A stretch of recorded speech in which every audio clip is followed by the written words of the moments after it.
In 2025, both WWE and AEW had their fair share of baffling booking creative decisions, awkward segments, and creative misfires that simply just didn't fire.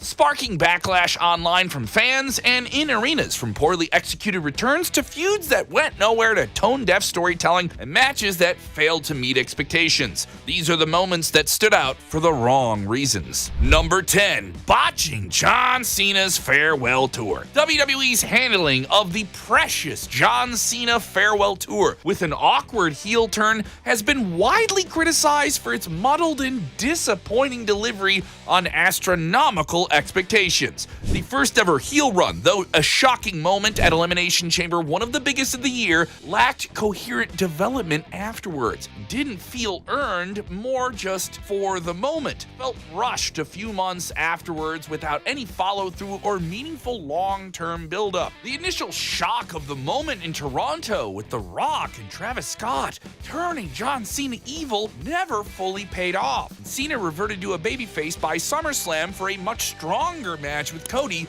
than the one he had at WrestleMania, weakening the entire heel angle's dramatic impact. Many fans feel WWE dropped key story threads, had inconsistent character direction, and squandered opportunities to give Cena a memorable final arc that matched his legacy. Number 9. Eddie Kingston's lackluster return. Eddie Kingston, a powerful, soulful, passionate wrestler in AEW, returned at All Out 2025, and it feels like maybe AEW didn't build up and execute, with an underwhelming, long-awaited comeback that fans wanted to feel was exciting. After being out over a year with a severe leg injury, he put the work in and announced ahead of time rather than a surprise pop many fans wanted. It felt like diluted anticipation. The match at All Out against Big Bill ended awkwardly when his trademark spinning back fist didn't exactly connect the way they intended. Commentators even noted it on air, making the finish feel off rather than dramatic. And all of this made Kingston's big comeback feel less than it should have been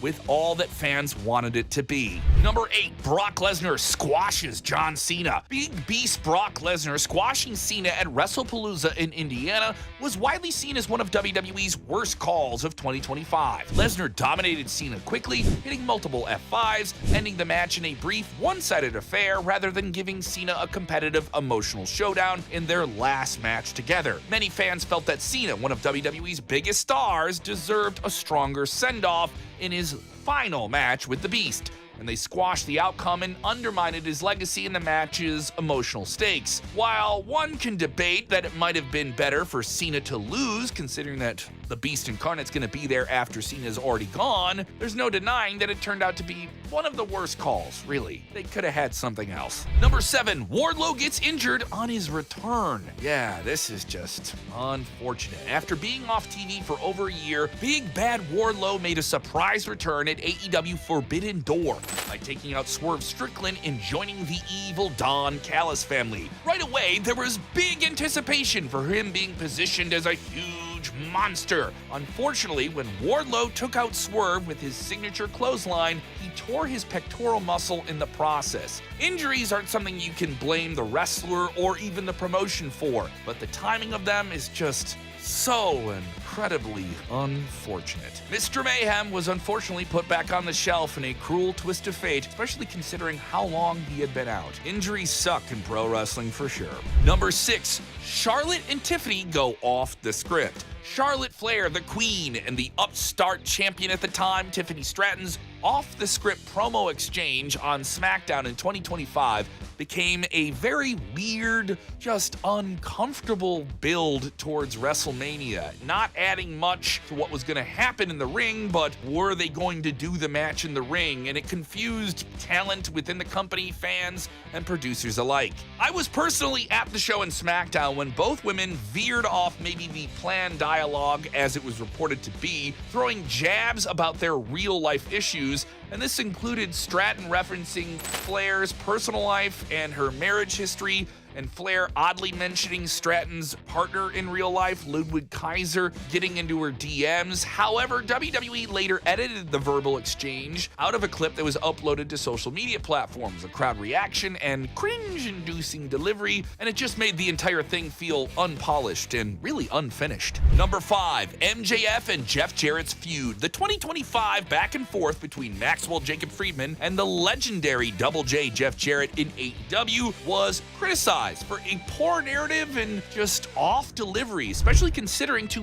very talented performers. Fans and critics considered the feud a low point. Its promo segments relied on crass jokes, outdated references, leaving the audience waiting for what was next and what was actually happening in the ring. And that's not something that happens very often, especially with MJF being one of the hottest players in the game right now. The characters' personas just didn't really connect. MJF's brash persona, Jarrett's veteran last outlaw gimmick didn't complete the dynamic. Viewers found the angle implausible, maybe lacking the credibility some more ageist fans, and I'm gonna call you that, couldn't understand why Jarrett in his 50s could be a legit threat to the reigning champion. And they probably wouldn't have bought the idea of him becoming an AEW World Champion. Number 4, Travis Scott ruins WrestleMania 41. WWE's call to insert the very popular rapper Travis Scott into WrestleMania 41's main event was not good.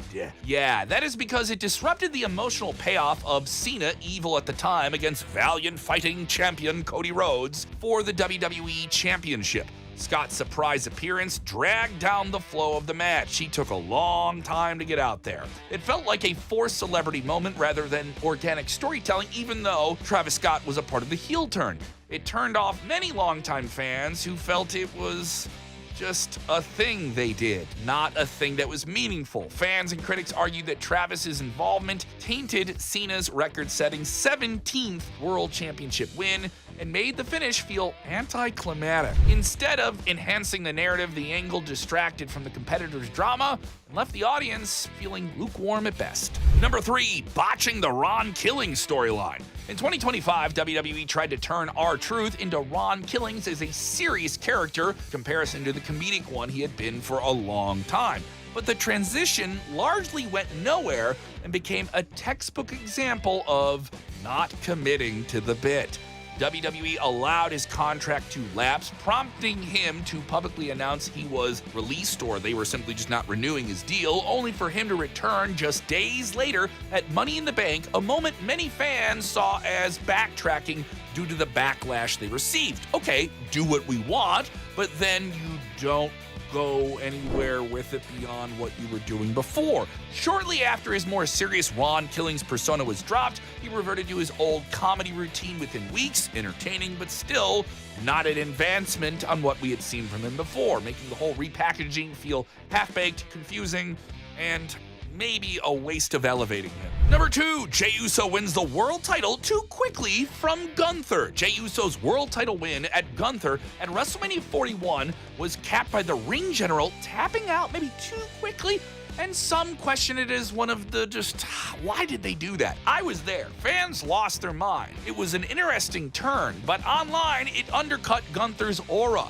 and unstoppable championship pursuits and felt maybe a bit rushed, which I can agree with, making a hard-fought reign look weaker than elevating Jey's victory. Social reactions online were sharply negative, and the official title win clip drawing heavy dislikes and criticism. What should have been a WrestleMania highlight instead became a polarizing, disappointing spot that left a sour taste in the wrestling fan base. Number 1, Jon Moxley versus Adam Copeland at AEW Revolution. If you disagree with this, let us know in the comments. The AEW World Championship clash between Jon Moxley and Adam Copeland, formerly known as Edge in WWE, at the AEW Revolution pay-per-view in 2025 was widely panned as one of the worst moments due to the poor storytelling and just off execution. The feud's build-up felt rushed, maybe not as convincing as it should have been with two huge names, and at that point, a lot of fans were wearing thin on the entire idea of Moxley and his faction protecting his world title. Their match was plodding, a bit off, and had some pacing issues that drained the crowd's enthusiasm. Even a surprise contract cash-in ending came off as anticlimactic, involving Christian Cage, only further elevating the crowd's just underwhelming feelings. Critics and fans expected a thrilling title match between two respected veterans. Instead, they got this thing that just didn't meet expectations. Sparked some backlash, but thankfully some changes for AEW before year's end.